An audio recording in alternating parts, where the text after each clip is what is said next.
All right, so the next part is devices configuration. So why what do you need to configure in the router or switches? Okay, so let's see. First of all, I told you have to name the device, either it's a switch or the router. Mostly naming is you name the device based on the location, because switch can be on in different location. Like in our department, in our school, every room has numbers, and so each room, each switch in the room is named as the room number. So this way, I know, or the network administrator know which switch to configure. So the naming is very important. Like if you name the router, usually again the router is named by its location. So if the router is in Toronto, connecting Toronto office to Montreal office, so the Toronto router is called Toronto, and Montreal router is called Montreal. So the command is host names, okay? And it's the global configuration command. Anyway, like I said, uh, don't worry about the commands. Commands are written, they give you the command. So each chapter has many labs, and all these lab has commands where you just have to type the command. So focus on understanding the concept. So here, yeah, uh, so you go to the global configuration mode, and then you, sorry, first you go to the privilege mode, then global configuration mode, and then you type the command. Host name is the command, and this is the argument, SW floor -1.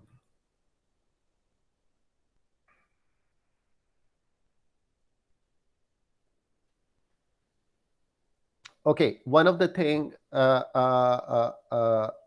one of the first thing to secure your network is secure your device physically. So that's why there's a separate server room or a wiring closet. It's called wiring closets, where you have racks and all the devices are placed. Okay, so first is physically secure your device, okay, in a locked room, and then you assign password to your device. So an intruder cannot access your device either physically or remotely. So just like you assign password to your phone and computer, you assign password to devices. So so the first password that you should assign, so there are three type of password, okay? There's a password to go into configuration mode, okay? Privilege mode, sorry. Now, when you're in exact user mode, user exact mode, and you type enable, you just go to the privilege mode. Okay, but if you assign a password by using this command, enable secret, okay, then you have to type in the password. So this is to secure your device, because in user mode you cannot do much. If you want to see the detailed information about the router, or you want to configure or change configuration in the router, you have to go to privilege mode. So for that reason, you should secure your privilege mode. So the password is for the privilege mode is enable secret. Okay. Now, second password is line console password. Console password. So in order to gain access to either switch or a router, a user has to connect the computer to the console port. Okay, if there's no password, you just connect the computer to the console port, and you have access to the privilege mode. Sorry, you have access to the user mode, or you have access to the router. From there, you can go to enable privilege mode and the global configuration mode. So for that reason, you should assign a password to your console port. And this is the command, Line is a global configuration mode command. Line console 0, you assign the password. And so this is the whole syntax. You have to type these three commands to assign a password to the console port. So once you assign a password to the console port, anybody connect their computer or a laptop to the device console port, they have to type in the password to gain access to to the device. Okay. Again, we will practice this in lab and in Packet Tracer many times. So now, what is the third way to access device? Sorry, the second way to access device. First is physically through the console. Second is remotely. Okay. So to secure your remote connection, either is telnet or SSH. You have to configure virtual terminal password. Okay. So console is actually physical. VTY stands for virtual terminal. Okay. And this is the command. So you have to, if you want to secure, if you want to access your device through telnet or SSH, you have to assign virtual terminal password with this command: line VTY 0 to 15, password, and login. So remember these three password. People get confused, people get mixed up, right? So this is important. First is to go to privilege mode. Okay. Second is to console. If when the router start, if there's no password, it goes directly to the privilege mode. Okay. Sorry, it goes directly to the user exec mode. But if you assign this password, it will ask for the password first before it goes to user exec mode. And this one is through remote connection. If you're accessing your router not through console port, but remotely, either using telnet or SSH, you need these passwords. So these are the three passwords you should always configure on your Cisco devices. Either it's a switch or the router. So there's a command, very simple. So how do you secure the privilege exact password? By going to the global configuration mode, type enable secret. So enable is the command, enable, and the secret is the command, and class is the argument, meaning class is the actual password.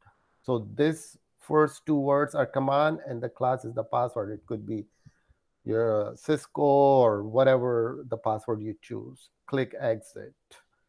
Now, how do you secure your your console port? By using this line console 0, password Cisco. So the password is the command and Cisco is the password. Be very careful when you're assigning any of these password in the lab, because when you type the password, it does not show the password. You just see the cursor moving, right? And people think, oh, they're making a mistake. No, for security reason, it does not show the password. So sometimes people type the wrong password and then they don't remember. So first thing I want you to know is, no matter what it says, always follow the password that is in the lab. Don't use your own password, okay?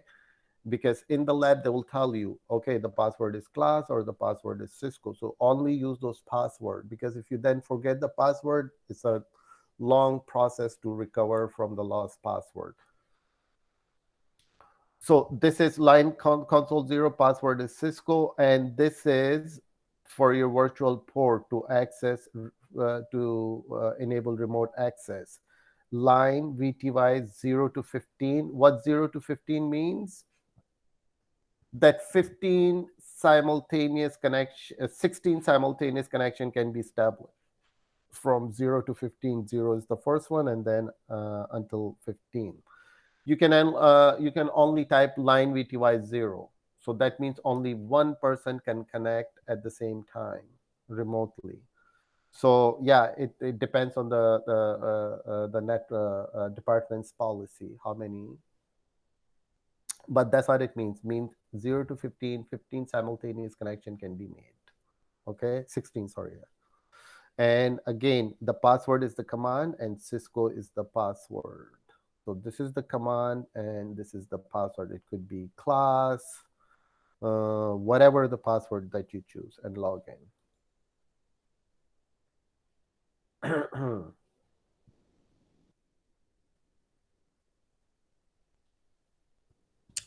Then you can also there are two commands, startup config and running config. These commands shows you your configuration, whatever you configure in your router, right? And they will show you the password in plain text, which is not good. So if somebody gain access to your router, well, if it's already in let's say privilege mode, and somebody can just type show running config to see your password, because it's in plain text, it's not encrypted. So to encrypt the password, you could use service password encryption command to encrypt the password. So you see now password is encrypted. Instead of showing as class or Cisco, it's just showing a bunch of numbers. Okay. If you don't use this command, it will show the password as class or Cisco.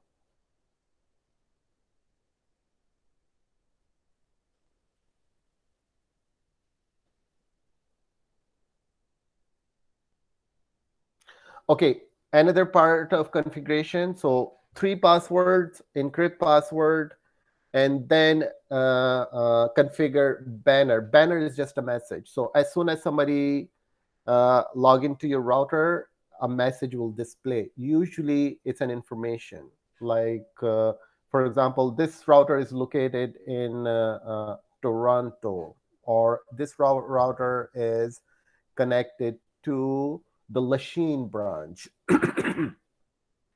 So this is the information, because there could be multiple technician or network administrator gaining access to the router. So the message, so if you configure the router, so you display the message, so other people in your team know what this router is located, but it could be any message.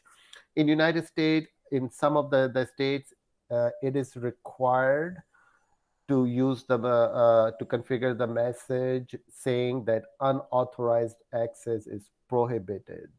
Okay, it is required. Otherwise, if somebody accesses your device illegally, you cannot prosecute.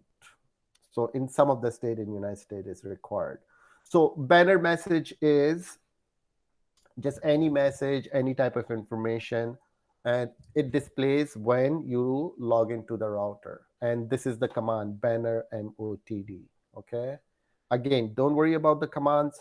Just try to understand what what is involved in configuring a router. So this is just basic configuration. Okay.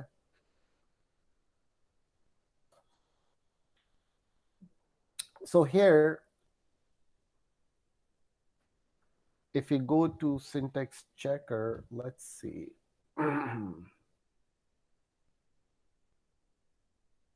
Anyway, I have already shown you the syntax checker, right? So I'm not gonna.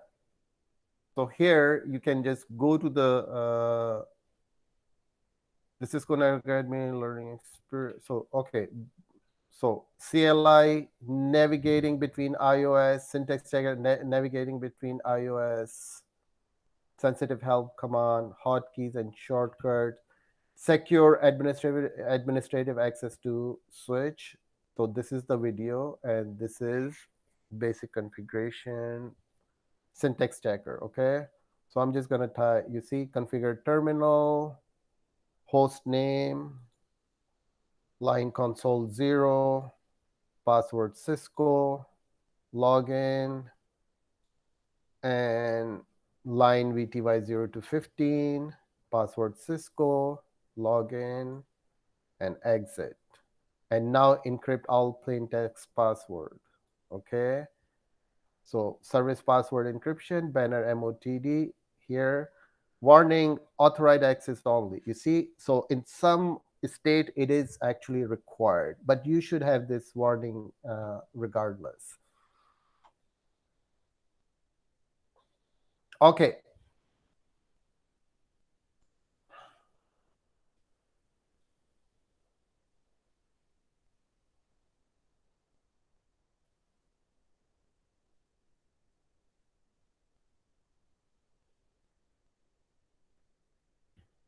Okay, so Cisco devices, so when you configure the device, this is your configuration, host name, password, this configuration is saved as a file. Okay, so uh, when this configuration is not saved, it's called running configuration. When it's saved, it's called startup configuration. Actually, it's the same configuration. All right. So when you're configuring and you haven't saved, this file is in your memory. And as you know, the content of memory erase when when your device is shut down. Okay, so just like on your computer, when you're creating a file, or you save the file in your hard drive, right? So you can access it again. So same thing on Cisco devices. All your configuration is saved as a file. When it's uh, uh, uh, uh, when it's running, when you're typing, when you're creating your configuration, it's called running configuration because it's in your random access memory. Okay, but once you complete your configuration, you should save it. So there's another type of memory in Cisco devices. It's called NVRAM, non-volatile RAM, meaning the content of NVRAM are not lost or erased when the device is shut down or rebooted. So think of NVRAM as the hard drive in your computer. Okay. So once you complete your configuration, okay, you should save this configuration to NVRAM. So one is saved in NVRAM is called a startup configuration. The reason it's called a startup configuration because next time you restart your device, this configuration will be executed, that is in NVRAM. But if you haven't saved your configuration in NVRAM, if the device is shut down, you lose all the configuration, and when you restart the router, it will start from the scratch, meaning there's no configuration. And this is the command: copy running config and startup config to copy your actual running configuration into its startup configuration. Okay, so this is the command. So once you complete configuring your devices, you type this command: copy running config startup config, to save your configuration. And to see what's in your configuration file, what you have configured, you type show running config. So the show command is very important. It shows you the whatever you have configured on the router. You can, let's say if you assign an IP address to an interface, you can type show interface to see that IP address. And if you want to see your host name, you type show running config, or if you saved it to NVRAM, you type show startup config to see what is whatever configuration you have created. Okay. If you haven't created save your startup config, it will say there's no startup config file exist.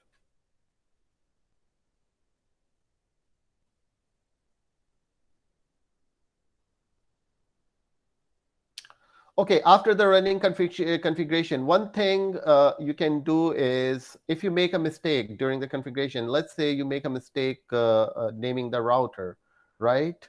If it's not saved, you just restart the router by typing reload command, because the configuration is in the memory, right? And anything that's in the memory will be lost. Okay, and okay, so or you can remove a specific entry by using no. Like, so for example, the command to assign a host name is host name, right? Toronto. Toronto is the name. And now I want to move this router to some other location. Let's say I want to move this router to Ottawa. So what I can do is I can type no host name Toronto to remove the original host name, and then I can assign the new host name, right? And you can do this with anything. If you want to remove the IP address, just type no IP address, right? And it will remove the IP address. Okay.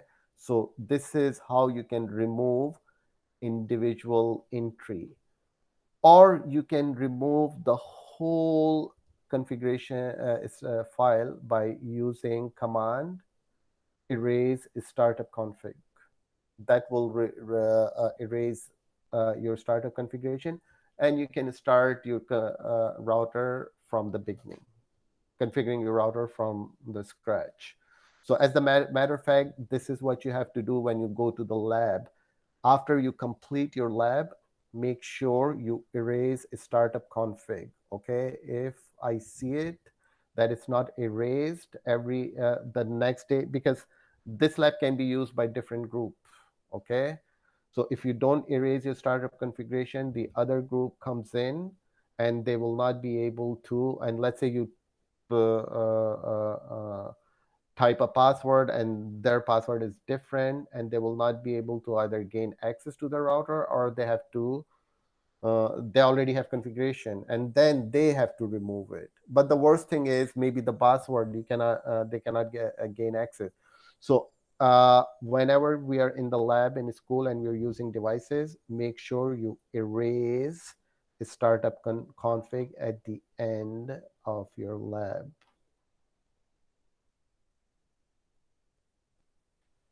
Okay, this is something I will show you with real devices, because it can only be done on a real device, a router and a computer, not on packet tracer. But this is, so as a backup, you can save your configuration as a text file. So let's say you configure your router, right? What if your router crashes? What's going to happen?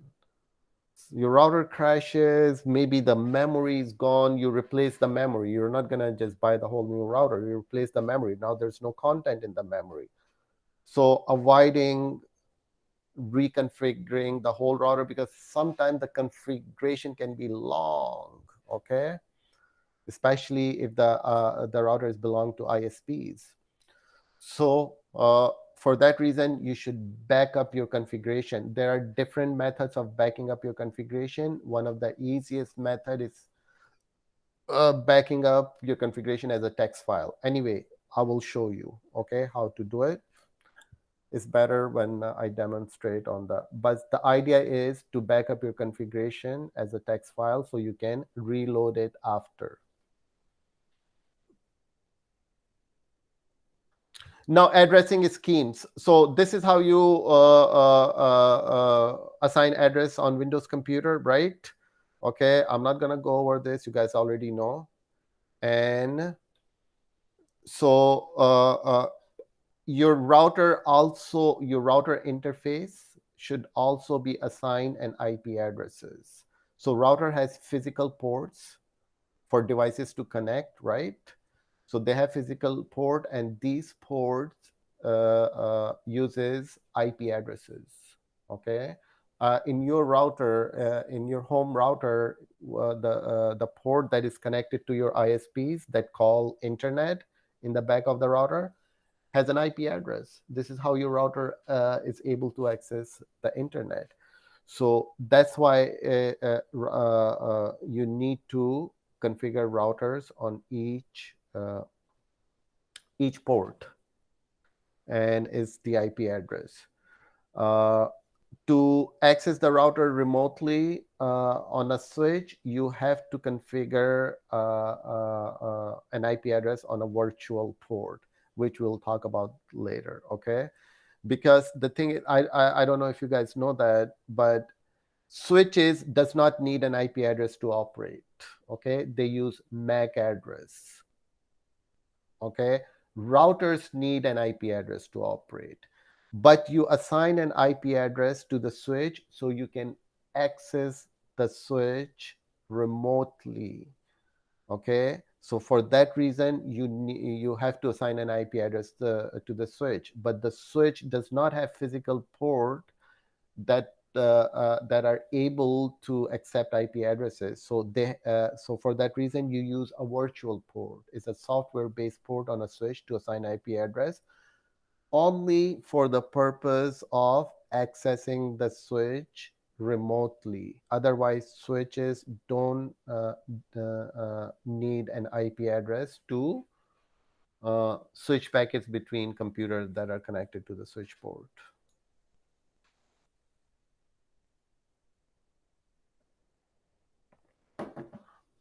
So the switch virtual port is also called management port. It's not a physical port. It's a virtual port. It's a software based port. You cannot touch it. It's inside the switch. And by default, it's called VLAN 1, virtual LAN 1. This is switch virtual interface. Okay. And you can assign an IP address to VLAN 1 port. Just like you assign an IP address to a physical port, you assign the IP address, subnet mask, and you enable the port.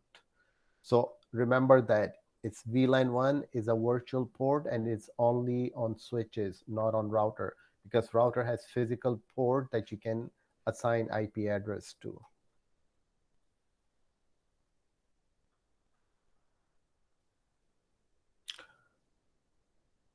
Okay, on a window, when you verify your IP configuration, you type ipconfig, right? Oh, by the way, some of maybe I forgot to mention, but I'm telling you now, during the technical part of your job interview, either it's written or verbal, many questions are related to TCP/IP. You have to know every single TCP/IP utility, ipconfig, Netacad, traceroute, every single NS lookup, whatever is there. Every single interview, they will ask you a question about TCP/IP. Okay, but what command would you type if you want to verify DNS? Okay, what command would you type if you want to verify the default gateway? Okay, so yeah, so on a Windows, to verify your IP configuration, the command is ipconfig. On a router, ipconfig doesn't work.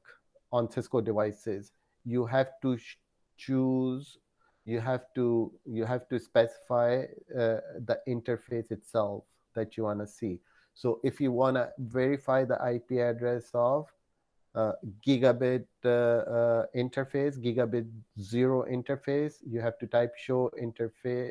Either you have to type show IP interface brief. It gives you the list of all the interfaces that are configured with IP address, or you type the IP, the name of the specific interface. Okay.